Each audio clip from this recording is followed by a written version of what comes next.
Salamat sa Diyos sa panibagong pagkakataon na binigay sa atin para makagawa ulit tayo ng panibagong video.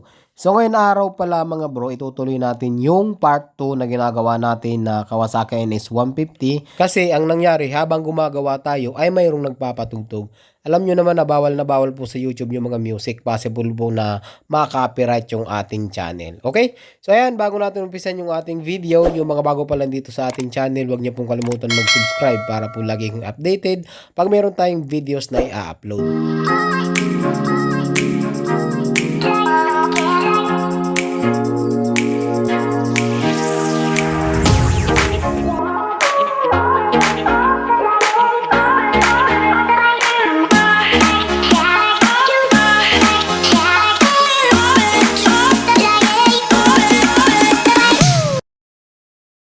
Uulitin ko po mga bro, bali ito po yung part 2 ng ginagawa natin na Kawasaki NS 150.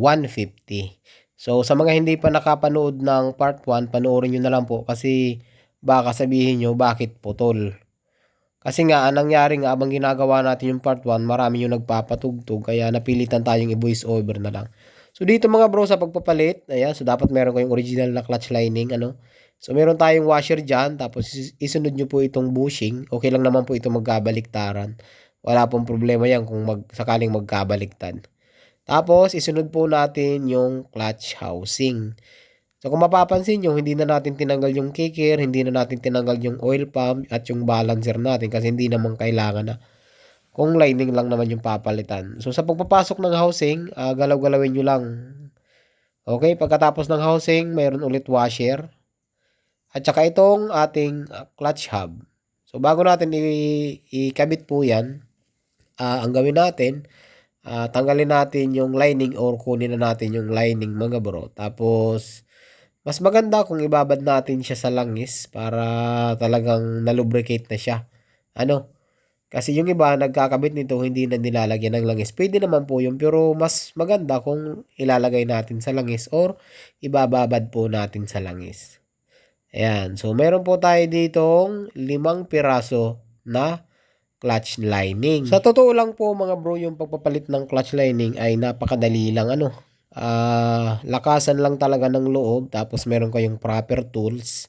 Napakadali lang po magpalit nito. So ayan, bali mano-mano natin nilalagyan ng langis yung ating clutch lining. Ayan, smooth na smooth para malagyan natin lahat. Pero pwede nyo rin mga bro ibabad yan sa langis talaga. So bali ang inilalagay natin dito ay pinakauna yung clutch lining po. Hindi po siya pwedeng mauna yung plate. Ayan yung plate natin. Kung makikita nyo, sunog na rin. Pero wala pang budget yung mayari. Kaya lining na lang muna.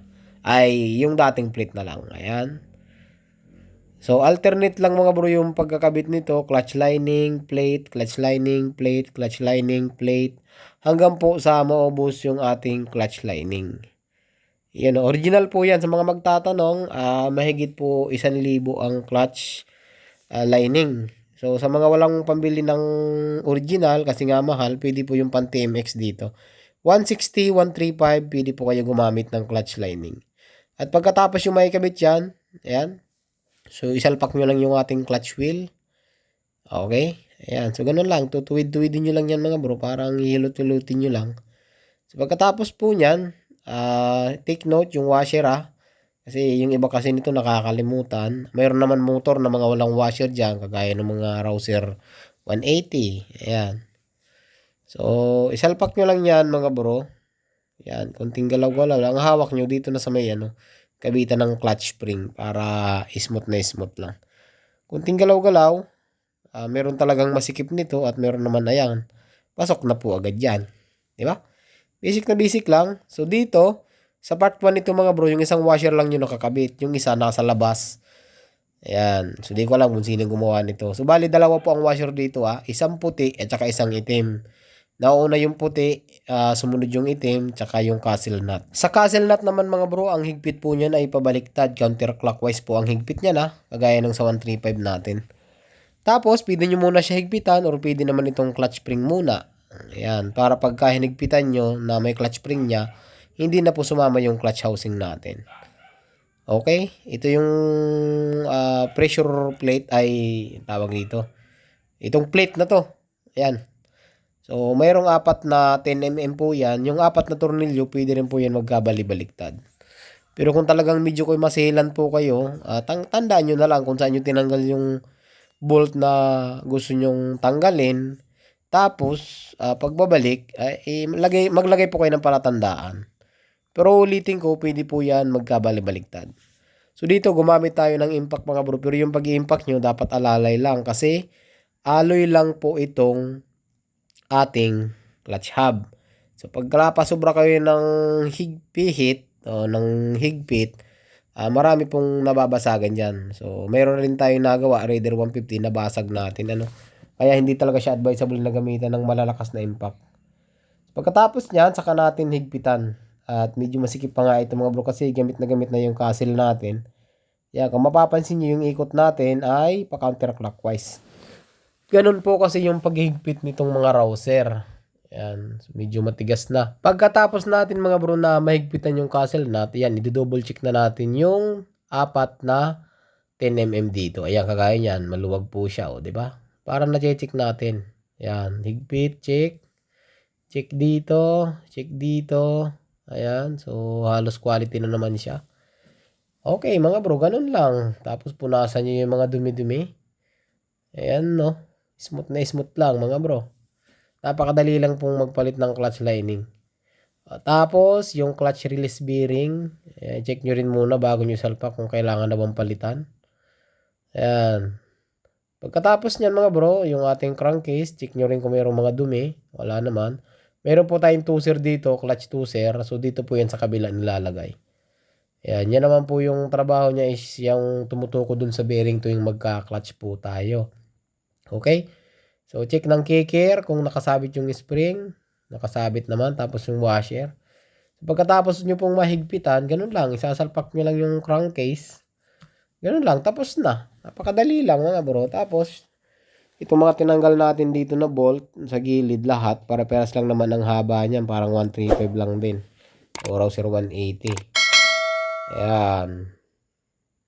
Lagay natin lahat ng bolt. Tapos yung dalawa dito sa taas, dyan nakakabit yung clutch holder natin. So, kaya higpitan muna natin to. So sa paghigpit mga bro, wag yung magkatabi ang unahin nyo, bali salitan. Kung isa sa taas, isa naman sa baba. Kung dito sa may left side, isa din sa may right side. Ayan. So, mahigpit na po. Pagkatapos natin mahigpitan yan, meron dalawa natitira dito. Yan naman kasi yung huli. Yan ang kabitan ng ating clutch holder. Ayan. Okay, tapos isasabit nyo lang yan. Yung ating clutch cable. Tapos itutok nyo yung tamang butas dito sa may clutch holder natin para maging smooth na smooth lang mga bro. So, hindi nyo kailangan gumamit ng puwersa. Iyan ayaw pa nga makisama nito ng clutch kasi umaba yung clutch natin. Ibig kong sabihin, tumaas. Kaya mag-a-adjust tayo dito ng konting adjustment lang na mga bro. At syempre, ayun na nga, yung dalawang bolt, ilagay na rin natin. Dito mga bro sa rouser na ito, napakarami natin ginawa dito. Inayos pa natin yung starter motor nito. Balang kinabit natin dito, starter motor ng 135. Kaya naman siya, konting modification lang. Yan, so pagkatapos nyo mga brong ma-impact yan, i-check pa natin yan manumano. Yan merong mga maluluwag. Kasi yung paggamit nyo ng impact, hindi naman talaga totally full force. So talagang dahan-dahan lang. Ginagawa ko lang yung impact na pahigpit para mas mabilis natin maikot. Pero pagkatapos nyan ay sinusundan ko pa rin ng manual torque. Pero po, mayroon po talaga siyang torque value. Pero dito naman, kung sanay na kayo, hindi nyo na kailangan gumamit nyan. Ayan. Pero kung mayroon kayong torque wrench, mas maigi pa rin yun. Standard na standard po tayo. Hindi naman tayo tutol sa mga gumagamit ng torque wrench. Pero pagka ganito, halos sa dami mong kinalas na motor, masasanay na po kayo kung ano talaga yung higpit nyan na pwedeng sumobra, pwedeng kumulang. Kaya yung alalay lang mga bro. Pagkatapos natin may kabit lahat ng bolt, wag nyo pong kakalimutan magsali ng langis. Kasi pag kinalas nyo yung clutch side mga bro ay tumatapon po yung langis. Yan, tanggalin nyo lamang po yung ating lagayan ng langis dito sa may bandang clutch din. Siya nga pala, ang gusto ng may-aring gamitin dito ay yung ating RS8. Ayan, yun ang gusto niyang gamitin, maganda daw sa motor niya. So, okay lang naman sa atin yan mga bro, ano. Pero meron kasing oil ang Kawasaki. Merong Kawasaki oil na 2050. Ito kasi kung hindi ko nagkakamali, 1040 ang viscosity ng RS8. Pwede naman po ito mga bro, alalayan nyo na lang talaga sa langis ang inyong motor. Kahit pumurahin langis lang, kahit Petron, at least may langis yung motor, hindi agad basta-basta bibigay. Kung meron kayong budget, gumamit kayo ng mga full synthetic or synthetic based na langis. Pero kung wala naman, kahit yung mga minerals lang, pwede na po yan. Ito, mahal din to mga bro, yung ano, itong RS8. Mahigit 300 din to, kung di ako nagkakamali. O pagpalagay natin 250 or 280, mahal pa rin, ano, kasi meron mga minerals na mahalagang 100 lang. So pagkatapos nga niyan, siya nga pala, 1 litro ang capacity po ng NS150. So pagkatapos siya may lagay yung langis, ayan, takpan nyo na. So gumamit tayo ng basahan, wag yung erekta doon kasi merong mga customer na maselan. Ugaliin nyo mga bro na alagaan din yung ginagawa nyong mga motor. Wag lang kayo bira ng bira kasi yung mga customer nakamasid lang niyan. Kapag nakita niya na sa laula kayo gumawa, tuwing kalas nyo, so kung saan saan yung nilalagay. Meron ako nakikita mekaniko, yung crankcase, pagkatanggal, nilalapag agad sa sahig. Tapos, pagbabalik na, meron na mga gasgas. So, hindi lang nag-i-emit yung mga customer, pero nakamasid lang yan. Hindi na uulit yan. Kaya medyo maging maingat din tayo sa paggagawa. Kung sariling motor, okay lang din naman. Pero pag once na pinapagawa, dapat ingatan nyo rin yan. Siya nga pala, napansin ko dito yung kicker ni bro, wala na yung stopper niya. Kaya, ito, meron tong tali. Ayan, so pagka kinikik niya, kailangan niya pang ibalik kasi yung stopper nga, yung parang bulitas sa may spring, durog na po. Ayan, meron kasi yan sa lahat, halos lahat ng kikira meron yan. Yung pagka binaba nyo, tapos pag binalik nyo, hindi na siya bababa ulit. Ayan, ganun lang mga bro, tapos na po tayo.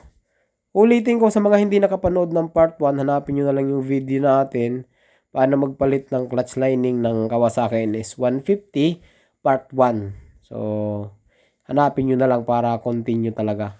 Kasi ito kaya lang naman tayo nagkaroon ng gawa nung tugtog.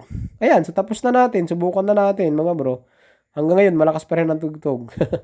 Kaya voice over muna tayo. Ayan, naka-on na siya. Okay? Naka-on na yung push start natin na ginawa. Ayan mga bro. Oo, umandar na yan. Kita nyo naman yung pointer natin, oh. Umaangat na yan. So, maganda po ang andar niya. Agresibo yung makina. Okay? So, ganun lang mga bro. Napakadali lang. At siguro mga bro, dito na natin tatapusin yung ating video. Kung meron pa kayong gustong itanong na hindi nyo po naintindihan, huwag nyo pong kalimutan na comment. Kasi kapag alam natin yung sagot ay sinasagot natin yan.